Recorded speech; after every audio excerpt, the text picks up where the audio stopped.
मैंने अपना करियर छोड़ा और फिर मैं गई उसकी देखभाल करने। तो कहीं न कहीं मन में था कि मैं इस जगह के लिए केवल नहीं बनी हूँ, मुझे कुछ और करना है, मेरी एक हायर कॉलिंग थी।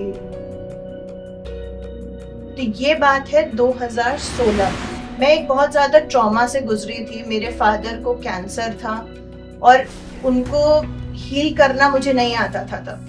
जब मेरा बेटा बॉर्न हुआ था, वो उन्हीं प्रॉब्लम्स के साथ बॉर्न हुआ था जो मेरे फादर जिस प्रॉब्लम्स के साथ गए थे। कहीं न कहीं मेरी दादी बोला करती थी प्रारब्ध के बारे में। फादर की कंडीशन की वजह से ये समझ में आया कि सिर्फ दवाई नहीं, इससे भी कुछ बियॉन्ड होना चाहिए। पर जब तक कुछ समझ में आता वो ही पास्ड ऑन। वो शायद एक मेरे लिए पूरा मेरी करियर का डिसरप्शन हो रहा था। अब जब एंग्जायटी पैदा होती है तो फिर आप हर समय जो है वो स्ट्रेस में ही रहते हो।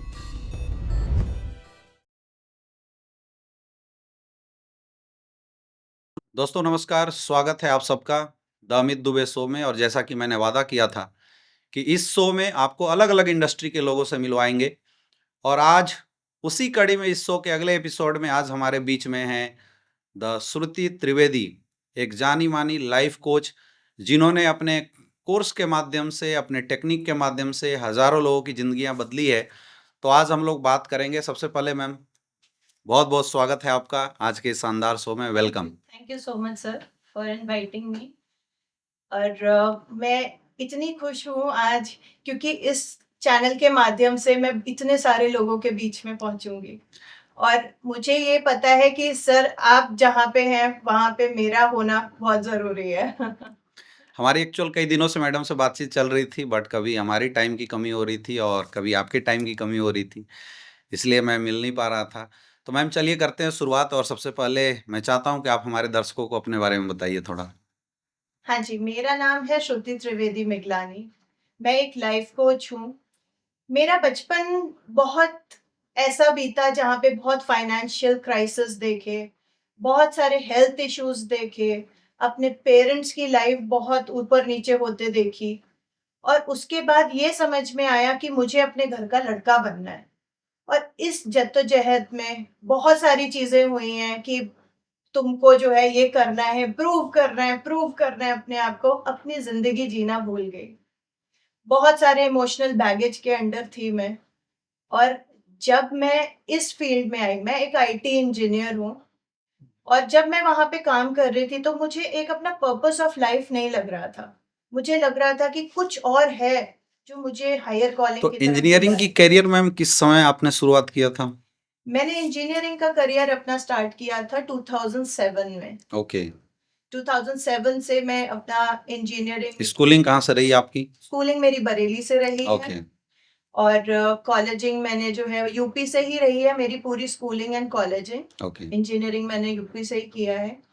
और उसके बाद फिर मेरे को सबसे उसके बाद आप जॉब में चले गए? फिर मैं जॉब में चली ओके। गई। तो और जॉब से फिर इस फील्ड के अंदर टर्न होना, ये एक मतलब अलग चीज़ है। ये इसके बारे में, इस जर्नी के बारे में थोड़ा-सा बताइए। ये एक बहुत ही दिलचस्प जर्नी रही है क्योंकि जब मैं ये इंजीनियरिंग बैकग्राउंड से हूँ मैं, तो मैंने ये सोचा कि हाँ, मुझे यहाँ पे अपना करियर बनाना है, यहाँ पे मुझे अपना टॉप शॉट देना है, सीईओ बनना है, बहुत सारी चीज़ें सोची हुई थी। लेकिन हर चीज़ जो आपने सोची हुई होती है, वो होती नहीं है। बिल्कुल सही बात। मेरी बेटी जब हुई, तो मेरे आईटी करियर पे एक ब्रेक लग गया क्योंकि वो किसी के से संभल ही नहीं रही थी। ओके। अब मैंने अपना करियर छोड़ा और फिर मैं गई उसकी देखभाल करने। तो कहीं न कहीं मन में था कि मैं इस जगह के लिए केवल नहीं बनी हूँ, मुझे कुछ और करना है, मेरी एक हायर कॉलिंग थी। वो हायर कॉलिंग आई मेरी जब मेरे को ये लाइफ कोचिंग के बारे में पता लगा। ओके। एक फ्रेंड ने कुछ फेसबुक पे पोस्ट किया था, उससे मुझे पता लगा कि अच्छा ये लाइफ कोचिंग भी एक फील्ड है। तो ये बात है 2016 की। ओके। तो 16 में ये चीज़ें एक्सप्लोर करी, समझी, करी और 2019 में मैं एक सर्टिफाइड लाइफ कोच बन गई। ओके। सर्टिफाइड लाइफ कोच बनने के बाद मैंने अपनी जर्नी आगे ले जाने के लिए मैंने बुक लिखनी स्टार्ट करी। ओके।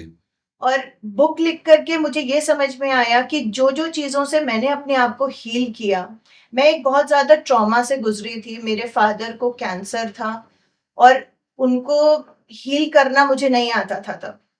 तो मुझे ये समझ में आया कि जिस प्रॉब्लम से, जिस पीड़ा से वो गुज़रे हैं, कोई और ना गुज़रे। ओके, तो वहाँ से शुरुआत करी, पर उस जर्नी में बहुत सारे मेरे कैप में बहुत सारे फेदर्स आए। जैसे कि मैंने आकाशिक रीडिंग करी। जब मेरा बेटा बॉर्न हुआ था, वो उन्हीं प्रॉब्लम्स के साथ बॉर्न हुआ था जो मेरे फादर जिस प्रॉब्लम्स के साथ गए थे। ओके। तो कहीं न कहीं वो समझ में आया, मतलब प्रारब्ध बच्चे उसमें को आता। क्या मतलब कैंसर डिटेक्ट हुआ? कैंसर नहीं, मेरे फादर जब गए थे तो उनका कैंसर रेमिशन पे था, हुँ, पर उनको प्रॉब्लम थी, हार्ट का प्रॉब्लम था, न्यूरोलॉजिकल प्रॉब्लम्स थे उनको, ओके, जो मल्टीपल ऑर्गन फेलियर हुआ था उनको जब वो गए थे। और उसी मल्टी ऑर्गन इन्फेक्शन के साथ मेरा बेटा आया। तो कहीं न कहीं मेरी दादी बोला करती थी प्रारब्ध के बारे में। तो मैंने सोचा कि प्रारब्ध क्या होता है? क्या उसके बारे में और सीखना चाहिए। तो मेरी लाइफ में आया आकाशिक। ओके, वहाँ से मैंने जाना कि पिछली लाइफ में मैंने टैप इन किया अपने बेटे की, और ये समझ में आया कि हाँ, कहीं न कहीं वो मेरे फादर की चीज़ें थी जो उसके थ्रू यहाँ हील होने आई हैं। और अगर हीलिंग जर्नी मेरे थ्रू लिखी है, तो मैंने बहुत सारी चीज़ें फिर उसके साथ करनी स्टार्ट करी।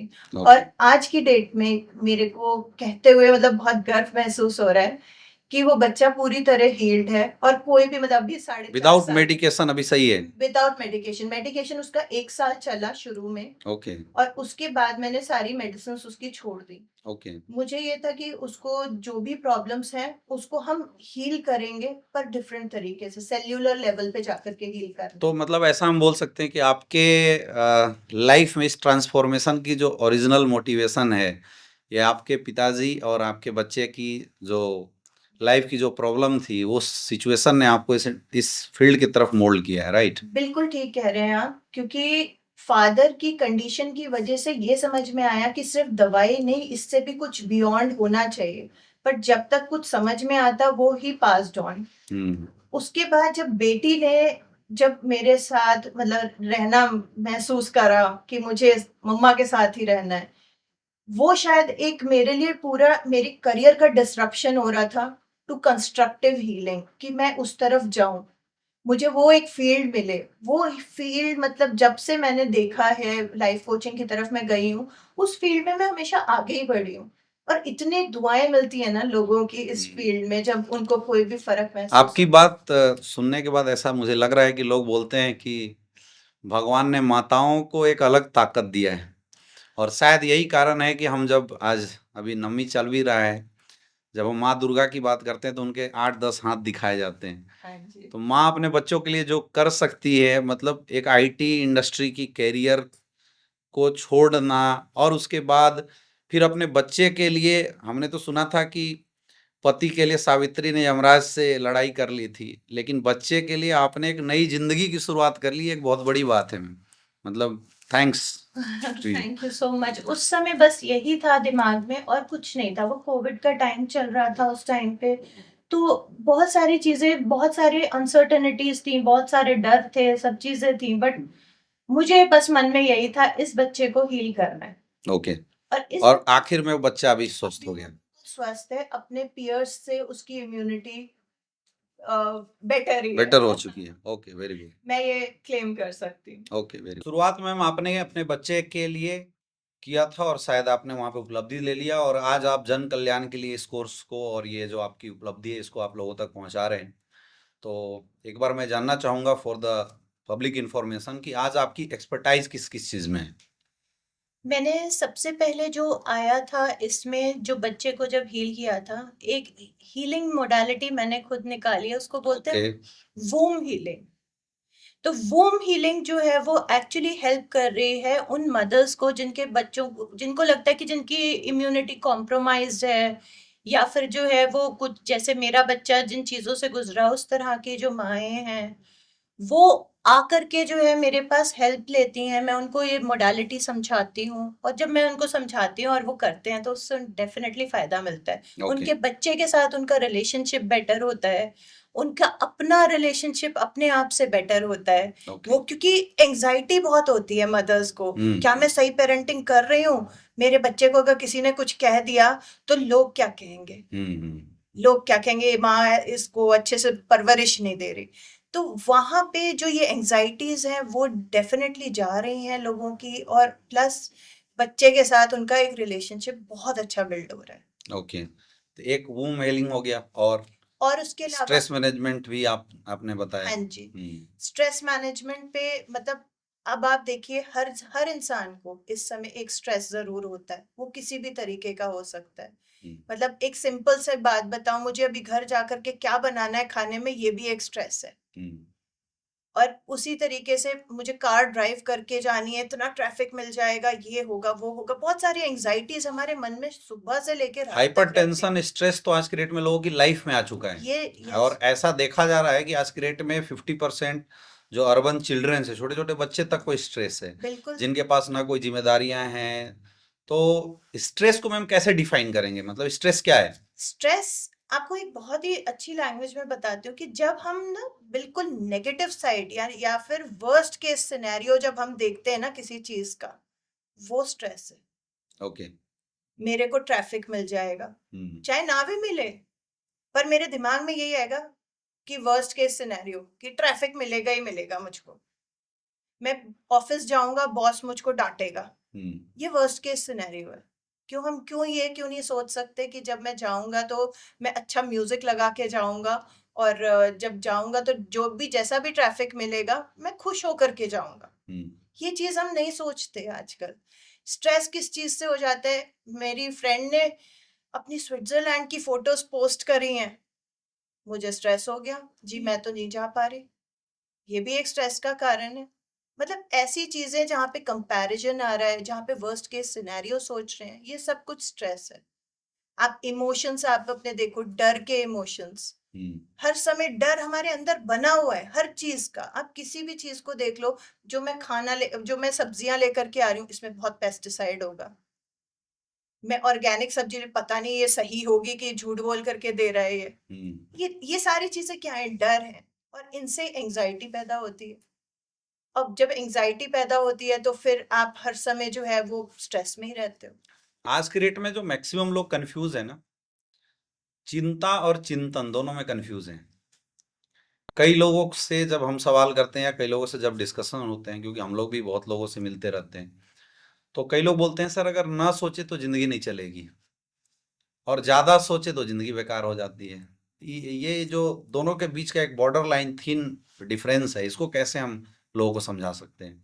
जब हम ओवर थिंक करते हैं, आपने जैसे बोला, तो हम ओवर थिंक जब कर रहे हैं, ओवर थिंकिंग क्या है कि हम एक बाल की खाल निकालना, हम छोटे से एक थॉट के साथ हम उस बात को खत्म कर सकते हैं, लेकिन हम उसमें डीपर डीपर डीपर जाते रहते हैं।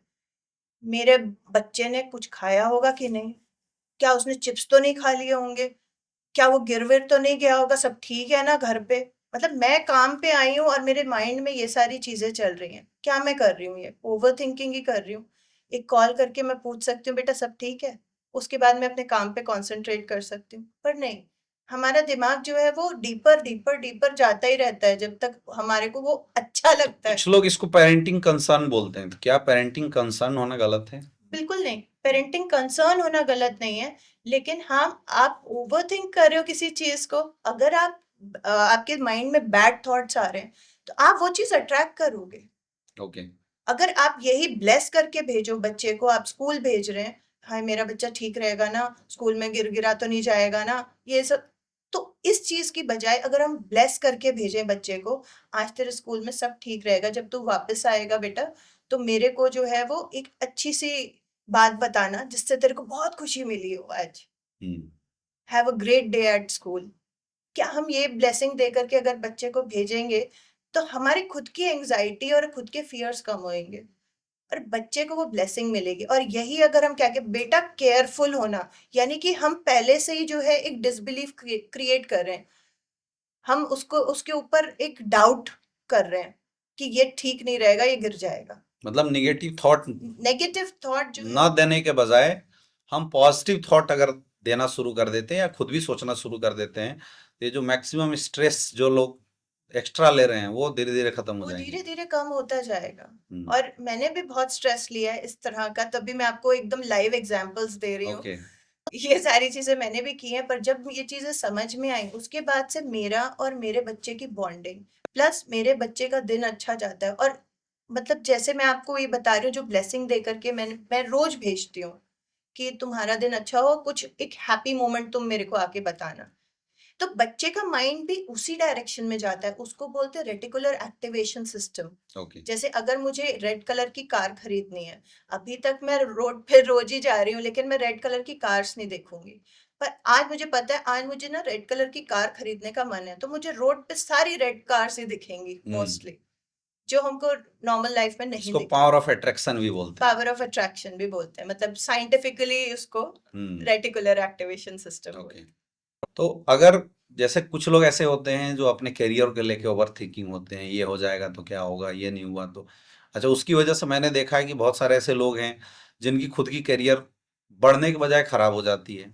हमारी इंडस्ट्री में भी बहुत सारे ऐसे लोग हैं जो ओवर थिंकिंग की वजह से जो चल रहा है अच्छा उसको भी खराब कर देते हैं।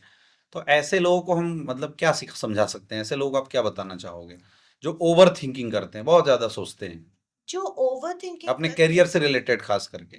हाँ एक तो जी, पेरेंटिंग पक्ष आपने बता दिया। जी। जो करियर से रिलेटेड क्या होता है, मैंने वही, पॉजिटिव सोचोगे पॉजिटिव होगा। मैंने 2 ढाई साल पहले ये नहीं सोचा था कि मैं अमित सर के पॉडकास्ट में आकर के बैठी होंगी। ओके। पर मेरे दिमाग में ये चीज थी कि मुझे कुछ बड़ा करना है। क्यों? क्योंकि मैंने अपने बच्चे को हील किया है, तो वो कहीं ना कहीं हेल्प करना चाहिए और लोगों को भी। पॉजिटिव सोचा था। ओके। यही अगर मैं सोचती कौन मुझे हेल्प करेगा, हम्म। कैसे मैं आगे बढ़ूंगी इस फील्ड में, अपना आईटी करियर अच्छा भला छोड़ करके और मैं यहाँ कहाँ घुस गई, ये चीजें अगर सोची होती तो डेफिनेटली मैं इतना ग्रो कर ही नहीं पाती कभी, हम्म, जितना जो ग्रोथ मैंने अभी 2 साल में देखी। ओके। आपसे मैंने कई बार सुना है आकाशिक हीलिंग टेक्निक, तो इसके बारे में थोड़ा सा बताइए। आकाशिक हीलिंग आपको बेसिकली, अगर आप किसी चीज में स्टक हैं आज की लाइफ में, ओके। आप पता करना चाहते हैं कि ऐसी क्या प्रॉब्लम थी किसी और जन्म में जिसकी वजह से मुझे ये प्रॉब्लम्स आ रही हैं, तो आप अपने पुनर्जन्म को उस चीज में देख सकते हैं। मतलब जैसे मेरे पास लोग आते हैं, तो वो ये चीज समझने की कोशिश करते हैं कि मैं फाइनेंशियली स्टक क्यों हूँ। मैं तो बहुत मेहनत करता हूँ, मैंने इतनी चीजें कर ली हैं, इतने बिजनेस मेरे फ्लॉप हो गए हैं, मैं क्यों स्टक हूँ। तो उनका जो है प्रीवियस वो देख करके, उनका रिकॉर्ड्स चेक नहीं, इज करके। इट पॉसिबल, ये देखना मतलब संभव है? बिल्कुल संभव है। अच्छा। इसके लिए मतलब एक, जैसे आप मेडिटेटिव स्टेट में जाते हो, एक पूरा प्रॉपर इसका मतलब तरीका होता है नहीं, ये करने तो का। मैं जानता हूँ, हमारा धर्म भी बोलता है हाँ कि जी, इंसान को अपने पुराने जन्मों के कर्मों का फल भोगना पड़ता है। जी। लेकिन इस जन्म में, पिछले जन्म में हमने क्या गलतियां की थी वो इस जन्म में देख सकते हैं, पता कर सकते हैं। बिल्कुल उस प्रॉब्लम से रिलेटेड ओके। आकाशिक में टैप कर सकते हैं। ओके। आकाशिक रिकॉर्ड्स में बेसिकली वो क्या है, आपकी सबकॉन्शियस माइंड है। इसमें आपका जो है सारी चीजें ऑलरेडी रहती हैं, आपके सोल ने जो जर्नी अभी तक जी है, एक ह्यूमन जर्नी जो जी है, ओके। वो सारे रिकॉर्ड्स उसके अंदर रहते हैं।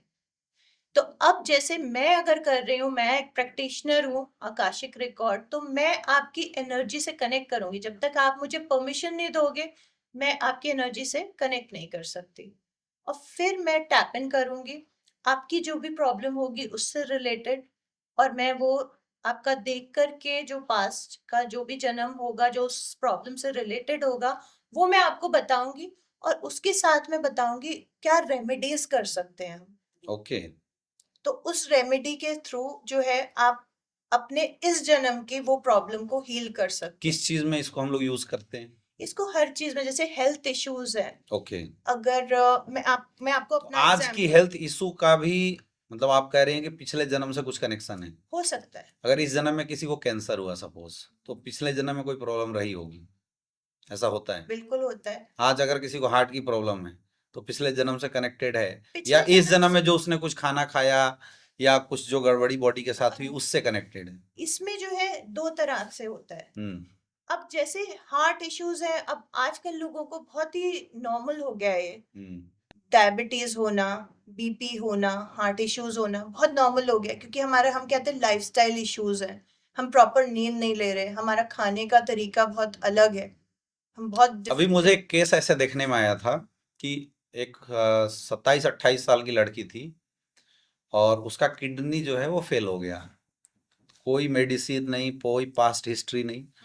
जब डॉक्टर के पास गया तो डॉक्टर, मतलब बड़े बड़े हॉस्पिटल के डॉक्टरों ने उसको ये बोला कि आप ना बस पूजा पाठ करना शुरू कर दो, क्योंकि आपकी किडनी जो है वो खुद को खत्म कर रही है। खत्म कर रही है। तो मुझे लगता है कि शायद इस तरह की जो बीमारियां हैं, मतलब जो अनएक्सपेक्टेड, अनक्यूरेबल, और लास्ट में अभी पिछले साल में उसकी डेथ भी हो गई, ऐसे कई केसेस मतलब मुझे देखने को अब मिले। तो मुझे लगता है कि ये जो सिचुएशन बन रही है किसी की लाइफ में, एक तो होता है कि नॉर्मल बीमारियां हमें हो रही है, तो वो तो जो अभी हम खा पी रहे हैं या कुछ ऐसी गड़बड़ी हुई उसकी वजह से, लेकिन ऐसी बीमारियां जिसका कोई काउज ना डॉक्टर पकड़ पा रहे हैं ना हमें समझ में आ रहा है। अब 5 साल के बच्चे को हार्ट अटैक आ गया, कोई कारण नहीं था। कोई कारण तो नहीं। ये मुझे लगता है कि शायद पिछले उससे कनेक्टेड हो सकता है। बिल्कुल, ये पिछले जन्म, आप जैसे आपने उनकी बात बताई, जो बच्ची 27 साल की बच्ची, उसकी बात बताई। 27 साल की बच्ची को ये प्रॉब्लम क्यों आई? मतलब कहीं ना कहीं उसके मन में कोई गिल्ट था। अब वो ओके। गिल्ट इस जन्म का भी हो सकता है, वो गिल्ट पिछले जन्म का भी हो सकता है, और उसको भी नहीं पता। और उसको भी नहीं पता। हम्म। तो ये हो सकता है बिल्कुल, क्योंकि बहुत सारी प्रॉब्लम्स जो आजकल हम देख रहे हैं, कैंसर हो रहा है, लोगों को बहुत ज्यादा उन्होंने गिल्ट और शेम अपने अंदर दबा के रखा हुआ है। ऐसा बोलते हैं कि अभी जो है एनसीआर के लिए स्पेशली इस चीज को ज्यादा बोला जाता है कि यहाँ शोशाबाजी बहुत है। इसमें क्या होता है कि एक जना अगर कुछ अपने आप को अपस्किल कर रहा है या अपना लेवल बढ़ा रहा है लाइफस्टाइल का, दूसरा उसके पास चाहे पैसे हो या ना हो, वो भी उसको कोशिश करेगा फॉलो करने की। मैं भी ऐसे जीऊं, मैं भी बीएमडब्ल्यू में घूमूं, चाहे मेरे पास पैसे नहीं है, ऑडी में घूमूं। तो ये चीजें भी कहीं ना कहीं गिल्ट और शेम लेके आ रही है, क्योंकि आप लोन पे लोन लिए जा रहे हो, पर आपके पास मीन्स ही नहीं है उसको रीपे करने का। तो वो कहीं ना कहीं आपके अंदर वो गिल्ट लेकर आ रहा है, वो शेम लेकर के आ रहा है कि मैं, वो मेरे से आगे निकल गया, शेम आ गई ना मेरे अंदर। तो ये चीजें बहुत ज्यादा, जो आजकल की लाइफस्टाइल डिजीजेस जो हो रही हैं, उसको मतलब क्लियर किया जा सकता है इस टेक्निक से। बिल्कुल क्लियर किया जा सकता है, और बहुत सारी स्टडीज ने ये शो किया है। एक बहुत अच्छी स्टडी हुई थी, एक पर्सन था, उन्होंने अपनी बुक भी लिखी है। एग्जैक्टली मैं नाम तो अभी मेरे को याद नहीं, लेकिन उन्होंने क्या किया था कि उनका लुकीमिया था उनको, और उनको एक 4th स्टेज कैंसर दूसरे ऑर्गन में था। डॉक्टर्स ने उनको बोल दिया कि जो तुमको करना है आप कर लो, तुम्हारे पास टाइम नहीं बचा। वो नेचर में गए, उन्होंने रिवर क्रॉस करी, उनका वो ड्रीम था कि मुझे रिवर क्रॉस करनी है। उन्होंने वो रिवर क्रॉस करी, और उसके बाद जब वो गए दोबारा चेक कराने के लिए, उनका कैंसर बहुत हद तक, उनकी ग्रोथ कम हो चुकी थी। तो ये चीजें हैं कहीं ना कहीं कि मतलब हम अपने आप को रेस्ट्रिक्ट करके रखते हैं। अगर हम खुल करके जिएंगे और हम खुश होकर के जिएंगे। मेंटल पॉजिटिविटी भी बोल सकते हैं इसको, मेंटल पॉजिटिविटी तो सबसे जरूरी है, है ना? इवन बिफोर आप खाने को बोलते हैं ना, उससे जरूरी है आपका थॉट। आपका थॉट आपके नर्वस सिस्टम को अफेक्ट करता है। आपका नर्वस सिस्टम अगर सही चल रहा है, आपका जो है वो इम्यून सिस्टम और लिम्फेटिक सिस्टम, सब चीजें बढ़िया चल रही होंगी। पर यही अगर आपका थॉट्स नेगेटिव है, कॉर्टिसोल रिलीज हो रहा है, बार बार स्ट्रेस हार्मोन्स रिलीज हो रहे हैं, तो वो कहीं ना कहीं आपके इम्यून सिस्टम को हैम्पर करेंगे, और इम्यून सिस्टम जब खराब हुआ तो वो ड्रेनेज तो प्रॉपर होगा ही नहीं ना लिम्फेटिक सिस्टम के थ्रू। बातें बहुत सारी करनी थी मैम आपसे, लेकिन टाइम हमारे पास कम है, तो इसलिए हम थोड़ा फास्ट फास्ट कोशिश करेंगे हमारे दर्शकों को वो मिल जाए जिसकी आप एक्सपर्टाइज हैं। एक आप इनर चाइल्ड हीलिंग की भी आप बात कर रहे थे, ये क्या होता है और इसमें क्या करते हैं? इसमें बेसिकली जो आपके स्टोर्ड इमोशंस हैं, जैसे बचपन में कोई प्रॉब्लम आई है आपको, आपके पेरेंट्स ने बोल दिया कि you are not good enough, ठीक है, तुम किसी भी तरह अच्छे हो ही नहीं, तुम तो सबसे निकम्मे बच्चे हो हमारे। तो ये बिलीफ एक आपके सबकॉन्शियस माइंड में चला गया कि हाँ मैं निकम्मा हूं, तो हर चीज में आप वो निकम्मा पना ही दिखाओगे। चाहे वो आपका करियर हो, आपकी हेल्थ भी उससे अफेक्ट होगी, और आप कुछ ना कुछ हो सकता है आप एडिक्शंस की तरफ चले जाओ इसकी वजह से कि मैं तो निकम्मा हूँ भाई। तो इस चीज को बाहर निकालने के लिए इनर चाइल्ड हीलिंग होती है, और वो इमोशनल बैगेज जब इसकी आपके क्या टेक्निक होती है? इसमें मतलब कुछ ऐसी चीजें जो मेंटली बचपन में हमारे दिमाग में आ गई, हाँ है जी। ना? जैसे कि बचपन में किसी को डर किसी चीज के प्रति डर, आ जाता है, बिल्कुल। अंधेरे से डर लगता है, डर। तो या एकांत में नहीं रह पाते हैं बच्चे, जी। तो वो बचपन में बैठ गया। अब उसको हमें इस एज में भी बना हुआ है कई जी, लोगों का, बिल्कुल। तो उसको निकालने की क्या टेक्निक है? आप सबसे अच्छी टेक्निक है, आप आईज क्लोज करो। आप अपने बचपन के उस वर्जन को देखो जहाँ पे उसको बहुत डर लग रहा है। वो इवेंट सोचो जब सबसे पहले डर लगना शुरू हुआ था अंधेरे में जा करके। उसको सोच करके आप अपने आप एक होपोनोपोनो प्रेयर होती है, उसमें होता है I am sorry, please forgive me, I thank you, I love you. ये 4 सेंटेंसेस होते हैं इस होपोनोपोनो प्रेयर के। आई एम सॉरी कि इतने साल तक मैं इस प्रॉब्लम से जूझता रहा, प्लीज फॉरगिव मी। आप अपने इनर चाइल्ड को बोल रहे हो, आप उसको सांत्वना दे रहे हो कि तू, आई एम सॉरी कि तुमको मैंने इतना डरा करके रखा, please forgive me. Thank you कि उसके बावजूद जो है तुम मेरे साथ हमेशा बने रहे, एंड आई लव यू। और जब आप अपने आप का सेल्फ लव एक्सप्रेस करते हो, तो वो चीज और बहुत अच्छे से खूबसूरती से ना वो हील होती है। ओके। तो वो जब आप इनर चाइल्ड हील क्या कर, एज तक उसको हम क्योर कर कोई सकते हैं? भी एज हो सकती है। कोई भी हो कोई सकता भी एज हो सकती है, मतलब मैं उनको भी जानती हूँ जो 69 ईयर्स के, उन्होंने भी हील किया है अपना इनर चाइल्ड, और मैं उसको भी जानती हूँ जो अभी 4 साल का है मेरा है। बेटा। उसको भी वो डर, जिस तरह का डर उसके अंदर बैठ गया था, वो किसी के सामने नहीं जाता था। उसको डर था, वो किसी के सामने बोल नहीं सकता था, छुपता था। वो डर निकल गया उसके अंदर से, वो क्या इनर कारण हो चाइल्ड। सकते हैं? जैसे छोटे बच्चे अगर डरते हैं, किसी के पास जाते नहीं हैं, सिर्फ अपने पेरेंट्स के अलावा कहीं और जाने में हिचकिचाते हैं, तो इसका क्या कारण हो सकता है? इसका कारण यही है कि उनको जो है वो हेजिटेट करते हैं, उनको अपने ऊपर ही भरोसा नहीं है हम्म। कि वो किसी के सामने जाकर के जो है वो अच्छे से बात कर सकें, या फिर जो है अपने आप को एक्सप्रेस कर सकें। वो शाई फील करने लगते हैं, हम्म। उनको अपने तो अपने आप ये पे जो समस्या है कॉन्फिडेंस। ये इससे सही हो जाती है? इससे हाँ जी, मैंने अपने बेटे के अंदर ये चेंजेस देखे हैं। आज की डेट में वो जा कर के लोगों के साथ बातें करता है, और बहुत सारी बातें करता है। तो ये एक्चुअल मैम जो आप बात बता रही है ना, ये मतलब हमारे एंशियंट टेक्नोलॉजी में भी हुआ करता था, और एक बहुत अच्छा टेक्निक है उसमें, चक्र हीलिंग। हाँ जी। चक्र हीलिंग से क्या क्या हो सकता है? चक्र हीलिंग बेसिकली आपके एनर्जी सेंटर्स हैं, हाँ। आपकी बॉडी के 7 एनर्जी सेंटर जो बॉडी के अंदर हैं। वैसे तो बहुत सारे चक्रास हैं, पर जो मेन सेंटर्स हैं वो 7 है। उन 7 चक्रास को वो आपके फियर से रिलेटेड, एंजाइटी से रिलेटेड प्रॉब्लम्स, आपकी स्टेबिलिटी से रिलेटेड प्रॉब्लम्स, आपके जो फाइनेंशियल इश्यूज हैं, जो आपकी पूरी मतलब आप अपनी एग्जिस्टेंस पे जो क्वेश्चन मार्क कर देते हो, वो सारी प्रॉब्लम्स से आप उभर सकते हो अगर आप चक्रा हीलिंग प्रॉपरली आप चक्रा हीलिंग करो। हम्म।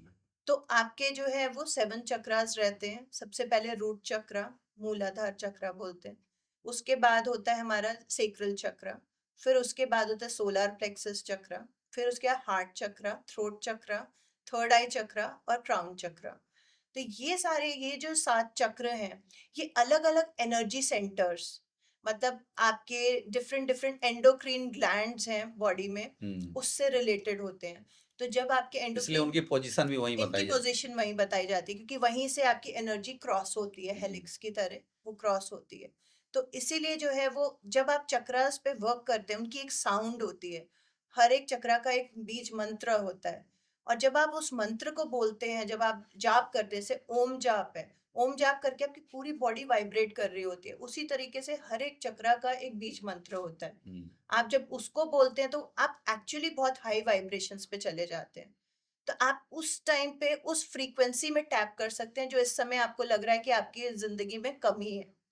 ओके। तो जैसे फाइनेंशियल इश्यूज हैं, हेल्थ इश्यूज हैं, मैंने खुद अपने आप को हील किया है। मैं अभी रिसेंटली जो है मेरा एक्सीडेंट हो गया था, और मैंने अपनी टेल बोन फ्रैक्चर हो गई थी मेरी। कई बार मैम मुझे याद है कि बचपन में मैं ना ये बॉडी चक्र के बारे में मैंने सोचा था, मैंने कई बार कोशिश भी किया, बट कोशिश के बाद भी मैं पहुंच नहीं पाया। और मुझे तो आज पहली बार मतलब पता चल रहा है कि इससे आप बीमारियों को सही कर सकते हो, फाइनेंशियल प्रॉब्लम को सही कर सकते हो। तो ये अकेले किया जा सकता है या आपको किसी की ज़रूरत होती है? इनिशियली आप एक गुरु लीजिए। हुँ, गुरु बहुत ज़रूरी है क्योंकि सही टेक्निक वही बताएँगे आपको। आप कर सकते हैं, आप मेडिटेशन कर सकते हैं, आप बीज मंत्र बोल सकते हैं, लेकिन आप कैसे करेक्ट तरीके से उसको 100% बेनिफिट उसका कैसे मिलेगा, वो आप एक गुरु के थ्रू माध्यम अब से मैं जान। उसकी बात करता हूँ जिसको कुछ भी नहीं पता। अब वो चक्र हीलिंग करना चाहता है, हाँ जी। तो वो आप कैसे उनको करोगे? उनको पूरा एक्सप्लेन करके कि हुँ, चक्रास के पॉइंट्स कौन से उनके होते चक्र हैं। एक्टिवेशन का काम मतलब एज़ ए गुरु आप करेंगे। बिल्कुल। ओके। तो उसमें जो है वो 7 पॉइंट्स जो बॉडी के जो चक्रा पॉइंट्स हैं, उनको पूरा एक्सप्लेन करके, क्योंकि वो भी ज़रूरी है ना उसके पीछे की कि क्या साइंस है। क्योंकि चक्रास वैसे हम लोगों के जो है स्पिरिचुअलिटी में बहुत माने जाते थे, हुँ, लेकिन आजकल इसको जैसे साइंटिफिकली जब कोरिलेट किया जाता है, तो उससे लोगों को ज़्यादा समझ में आता है कि उनकी बॉडी में फ़र्क कैसे पड़ेगा चक्रा हुँ, हीलिंग के थ्रू। ओके। हाँ जी। एक आप बात करती हैं ईएफटी की, है ना? हाँ इमोशनल जी। Freedom technique. फ्रीडम टेक्निक्स, हाँ ओके। जी। इमोशनल फ्रीडम टेक्निक, उसके बारे में थोड़ा बताइए? इमोशनल फ्रीडम टेक्निक एक टैपिंग टेक्निक है। मतलब कुछ पॉइंट होते हैं, जैसे एक्यूप्रेशर होता है, उस तरह से कुछ पॉइंट्स होते हैं जिनको आप टैप करते हैं, और वो एनर्जी सेंटर्स ही होते हैं बॉडी के, जहाँ पे आपके बहुत सारे इमोशंस स्टोर्ड होते हैं। तो उन इमोशन टैप करके आप उन इमोशंस को आप निकालोगे अपनी बॉडी से, तो आपको बहुत जल्दी फर्क महसूस होगा। आपकी बॉडी का पोटेंशियल जो है वो क्रिएट होगा वहां पे। ओके। और मैंने बहुत सारे लोगों को देखा है, जब मैंने ये टैपिंग्स दी हैं, उनको करते हुए देखा है, तो बहुत सारे उनके अंदर चेंजेस आए हैं, रियलिस्टिक चेंजेस आए हैं उनके अंदर। और क्योंकि एक्यूप्रेशर तो एक बहुत ही पुरानी हुँ, हुँ, पद्धति है ना? तो वहाँ से इन्होंने टैपिंग पॉइंट्स लिए हैं जो सबसे ज़्यादा यूज़फुल पॉइंट्स हैं। ओके। इसके क्या बेनिफिट हो सकते हैं मतलब क्या-क्या कहाँ यूज़ करते हैं इसको? सबसे पहले आपका जो है वो इमोशंस, जो आपके स्टोर्ड इमोशंस है, गुस्सा हो गया, हुँ, डर हो गया, हुँ। किसी आपका के प्रति नफ़रत हो। नफ़रत हो गई, जेलसी हो गई, ये सारी चीज़ें जो है आपकी धीरे-धीरे जाना स्टार्ट हो जाएँगी। आपको समझ में आने लगे, क्योंकि आप एक अफ़र्मेशन के साथ जब टैपिंग करते हैं, आप पॉज़िटिविटी अपने अंदर डाल रहे हैं कि मैं पावरफुल हूँ, powerful, I am strong, I am brave. और उसके साथ जब आप टैपिंग करना स्टार्ट करते हैं, हुँ, तो वो चीज़ आपके बॉडी में प्रोग्राम हो जाती है, और जो उससे जो भी नेगेटिव इमोशंस है वो आपके निकल जाते हैं, हुँ, और आप पॉजिटिविटी आपके अंदर इंस्टिल होती है। ये इसका बहुत बड़ा एडवांटेज है ईएफटी का। ओके। एक चीज़ मैम और आपसे जानना चाहेंगे, कई लोग ऐसे होते हैं जिनके अंदर ना एक बिलीफ सिस्टम पहले से ही जनरेट हो जाता है। मैं ऐसा ही हूँ, मैं यही कर सकता हूँ, ये ऐसे हुआ तो ऐसे हो जाएगा, जिसको हम सबकॉन्शियस बिलीफ भी बोलते हैं। हाँ जी। तो इसको कैसे बदलें? कई लोग इसको बदल नहीं पाते हैं। हमारे मतलब बिलीफ सिस्टम और लिमिटिंग बिलीफ सिस्टम बोलेंगे इसको, हुँ, क्योंकि जो हमारे सबकॉन्शियस माइंड में पूरा अच्छे से एनग्रेव हो जाएगा। अब इसको निकालेंगे कैसे? जब आप पॉजिटिव अफ़र्मेशंस बोलें, जैसे मैंने आपको भी ईएफटी का बताया, तो ये भी एक टेक्नीक है, आप अपने अफ़र्मेशंस के थ्रू अपने बिलीफ सिस्टम को बदल सकते हैं। जैसे एग्ज़ाम्पल, आजकल लोग ये money is the root of all evil, सारी समस्या की जड़ है पैसा, हुँ, ये बोलते हैं। तो ये अपने आप में एक लिमिटिंग बिलीफ है, पर क्या वाक़ई है? सर, आपने इतना आगे आप बढ़े हैं, उस पैसे को आपने ग्रो किया है, क्या आप खुद बताइए, क्या ये लिमिटिंग बिलीफ नहीं है? हुँ, आपने उससे कितना अच्छा यूटिलाइज़ किया, ड्यूरिंग पैंडेमिक ऑल्सो आपने जो है वो कितने लोगों को सर्विस दी है, और कितने अच्छे काम किए हैं। तो पैसा ईविल का जड़ कैसे हो सकता है? हम अगर उसे सही तरीके से यूज़ करेंगे ग्रो करके, तो ऑब्वियसली वो सही तरीके से ही आगे बढ़ेगा। हुँ। नहीं, प्रॉब्लम इसमें क्या है कि जिसके अंदर इस टाइप की बिलीव है ना, जैसे बोलते हैं डर के आगे जीत है। तो डर के आगे जीत नहीं होती, हार होती है। जो डर गया सो मर गया। अलग-अलग चीज़ें लोगों के अंदर अलग-अलग जगह पे मैप किया जा चुका है। अब लोगों को ये पता नहीं कि ये जो बिलीफ सिस्टम मेरे अंदर बैठा हुआ है, ये सही है या गलत है। जैसे बिज़नेस हर कोई करना चाहता है, लेकिन कई लोगों के अंदर एक डर बैठा होगा, अगर मैं बिजनेस किया तो मैं खत्म हो जाऊंगा। इससे आप तो ग्रो कर पा रहे हैं, इस बिलीफ से आप ग्रो कर पा रहे हैं। हाँ, वो ग्रो कैसे करे, उससे कैसे निकले? नहीं, अगर आपकी ग्रोथ रुकी कुछ ग्रो हुई। कुछ बिलीफ तो ऐसी है जो मतलब निगेटिव है, हाँ जी। और जो इंसान को ना उसकी ग्रोथ को रोक के रखा हुआ है। हाँ जी। तो समस्या एक्चुअल में वही है। जो अच्छी बिलीव है जिसकी वजह से इंसान आगे बढ़ रहा है, वो तो दैट्स गुड। बट वो बिलीफ सिस्टम जो ऑलरेडी उनको हमेशा नुकसान दे रही है, खराब कर रही है। जैसे मैं आपको बताऊं, हमारी इंडस्ट्री में क्या होता है, जैसे कोई इंसान 4-5 साल अगर कहीं काम कर लेता है, तो उसके अंदर एक बिलीफ बैठ जाता है, भैया कंपनियां चलती नहीं है, टिकती नहीं है, बहुत आगे तक काम करती नहीं है। अब इसकी वजह से वो दोबारा लाइफ में, जीवन में कभी डिसीजन नहीं बनाते। ये मैं एक अपनी इंडस्ट्री का एक छोटा सा एग्जांपल ले रहा हूँ, जिससे करोड़ों लोग आज की डेट में ग्रस्त हैं। अब इससे कैसे निकला जाए? ये एक बिलीव है उनके अंदर कि मैं ये नहीं कर पाऊंगा, या इस तरह का काम होता नहीं है, छोटी सी बात है। अब उसकी वजह से उनका कितना बड़ा लॉस हो रहा है। हाँ इसको जी। कैसे तोड़े, उसको कैसे सही करे? आपको कंफर्टेबल महसूस होता है आप जिस प्लेटफॉर्म में हैं? नहीं, नहीं होता है लोगों को। नहीं होता। हम्म, आपको लगता है कि इस इंडस्ट्री के लिए आप बने हुए हैं? ये भी नहीं लगता लोगों को। जब नहीं लगता तो आपको अपना पर्पस ऑफ लाइफ ढूंढना पड़ेगा ना। हम्म, कई लोग और लोगों को ये भी नहीं मिलता है, ये भी नहीं पता है मेरा पर्पस ऑफ, पर्पस लाइफ क्या है। एग्जैक्टली वो उसके लिए थोड़ी मेहनत अपने ऊपर करनी पड़ती है। हम्म, आपको सबसे पहले तो ये चेक करना पड़ेगा कि आपकी लाइफ का पैटर्न क्या रहा है। आपकी लाइफ में किस चीज की सबसे ज्यादा आपको स्कैर्सिटी रही है, हम्म, वो आपका पर्पस ऑफ लाइफ बनेगा। फिर आपको इवैल्यूएट करना होगा कि ये पर्पस ऑफ लाइफ के क्या क्या तरीके हैं जिनसे आप उसमें आगे बढ़ सकते हो। हम्म, जब आपको पर्पस ऑफ लाइफ मिल जाएगा ना, तो आपकी ग्रोथ ऑटोमेटिकली होगी। मैं जो इसमें सिखाती हूँ अपने प्रोग्राम में, वो ये सिखाती हूँ, आप आईज क्लोज करके और उस चीज को, जैसे आपने बोला कि लोगों को यही नहीं लगता कि ये प्लेटफॉर्म उनके लिए सही है। हम्म, आप आईज क्लोज करके और महसूस करिए, उस थॉट को लेकर के आइए। उस थॉट को आप लेकर के आएंगे और उसके बाद महसूस करिए आपकी बॉडी के कौन से पार्ट में वो सेंसेशन प्रोड्यूस कर रहा है। क्या आपका हार्ट बहुत तेज चलने लग गया? आपका गला जो है वो, मतलब उसमें से आप कुछ निगल नहीं पा रहे हैं? आपका सिर दर्द करने लग गया? क्या, कौन सा पार्ट? उसके बाद फिर आपको ये समझ में आएगा कि हाँ, ये सेंसेशन मुझे यहाँ पे आता है जब मैं अपना ये चीज सोचता हूँ। उसके बाद फिर आपको धीरे धीरे जब आप उसको हील करेंगे, आपको अपना पर्पस ऑफ लाइफ खुद समझ में आ जाएगा, आपको डायरेक्शन खुद मिलना स्टार्ट हो जाएगा।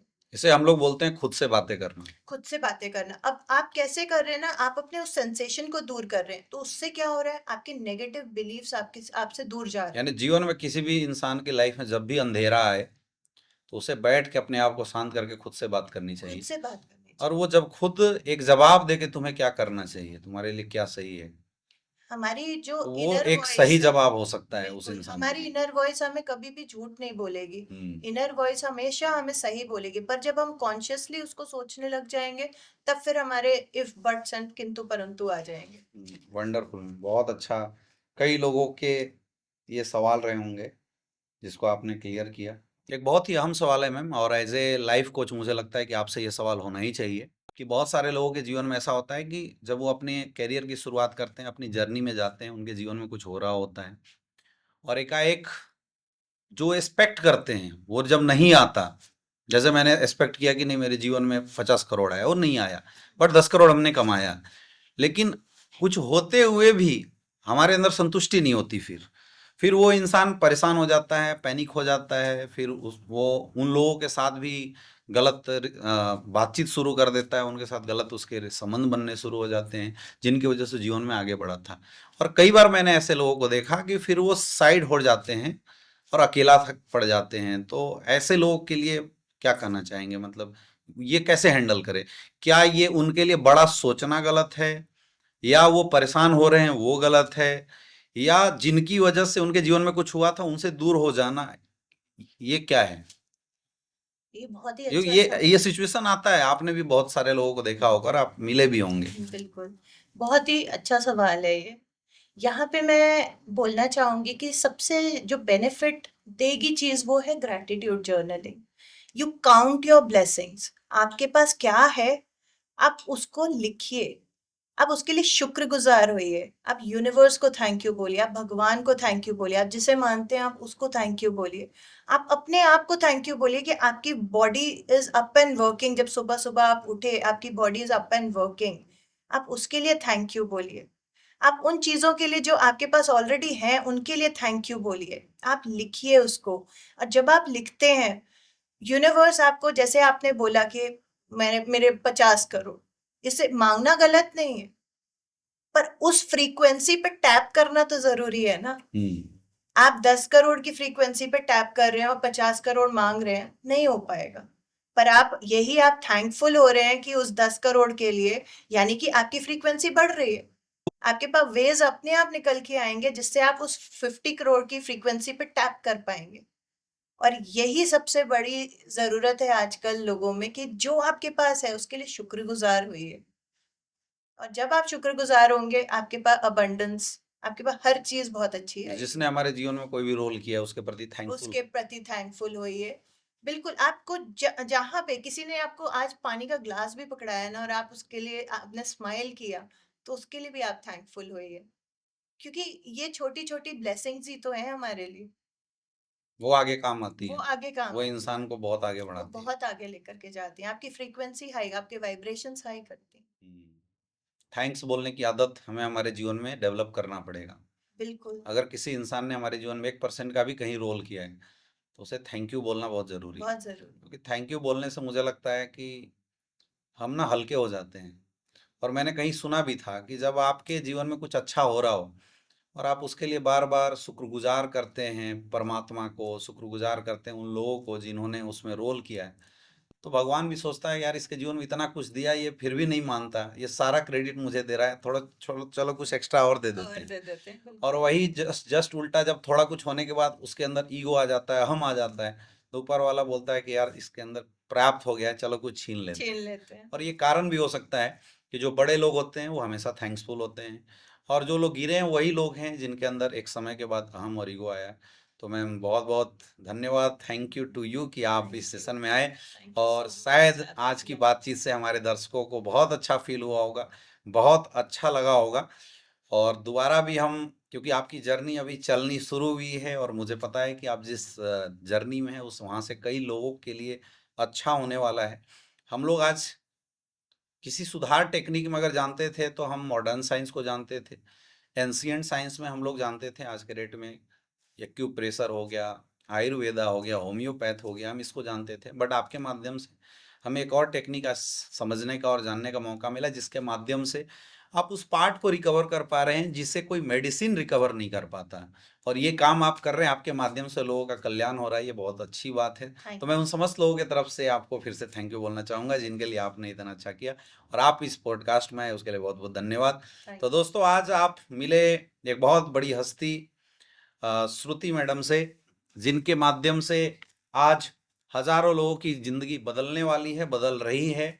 और अभी तो बहुत दिन के बाद मैडम पहली बार आई हैं, और हम आगे भी मैडम को बुलाते रहेंगे, क्योंकि जिस क्षेत्र में इन्होंने अभी काम शुरू किया है ये क्षेत्र वाकई में बहुत ही विशाल है। लास्ट मैसेज मैडम आपकी तरफ से लोगों को क्या आप देना चाहते हैं? एक बहुत प्यारा श्लोक याद आ रहा है मुझको।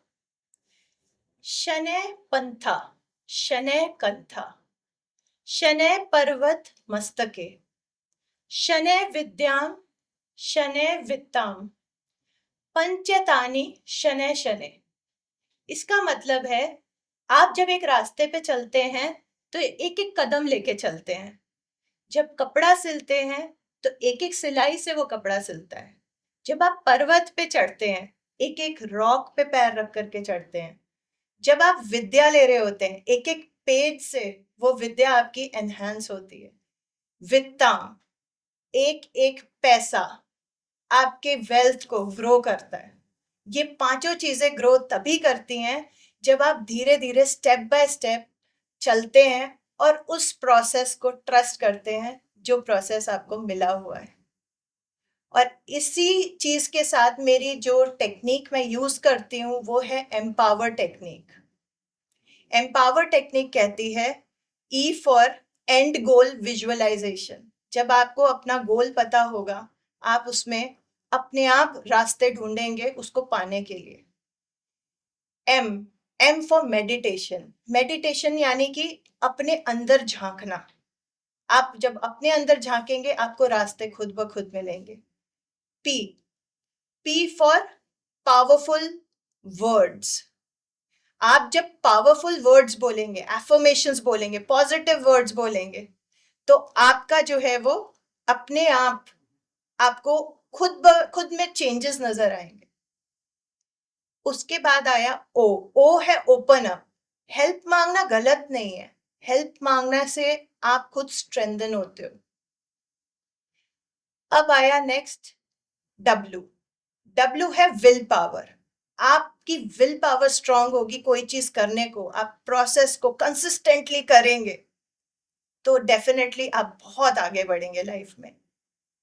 लास्ट ई, ई जो है हमारा यहाँ पे आ गया कि हम किस तरीके से एनलाइटनमेंट लेके आएंगे अपनी लाइफ में।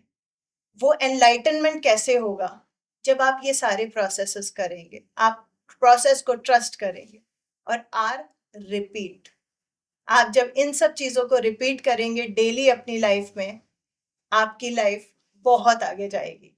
And thank you so much, आप सब लोगों ने मेरे को सुना और सर के पॉडकास्ट में आने का मुझको मौका मिला।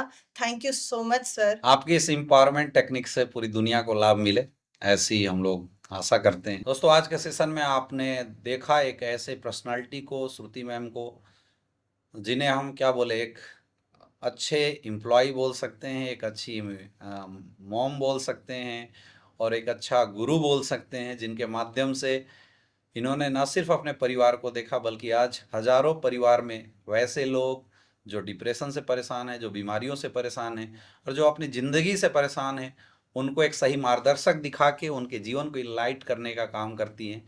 तो समस्त दर्शकों की तरफ से मैम एक बार बहुत बहुत धन्यवाद आपका कि आप इस शो का हिस्सा बने और मिलते रहिए, ऐसी आपको अलग अलग महान हस्तियों से मिलाएंगे। तो आज का एपिसोड आपको कैसा लगा इसके बारे में ज़रूर बताइए। और मुझे पता है कि ये सेशन बहुत ही अच्छा था, मुझे खुद मज़ा आ रहा था। और इस सेशन के बाद आपके दिमाग में बहुत सारे डाउट हो सकते हैं, बहुत सारे क्वेश्चंस हो सकते हैं। तो अगर आपके माइंड में कोई भी डाउट है, कोई भी क्वेश्चन है, आप लोग अपना सवाल ज़रूर कमेंट बॉक्स में बताइए। और अगर आपके सवाल आएंगे तो मैं ये वादा करता हूँ कि दोबारा मैम को ज़रूर हम लोग अगले पॉडकास्ट सेशन 2 में ज़रूर लेके आएंगे और कोशिश करेंगे आप सबके सवालों का जवाब ढूंढने का, पता लगाने का और ज़िंदगी को बेहतरीन बनाने का।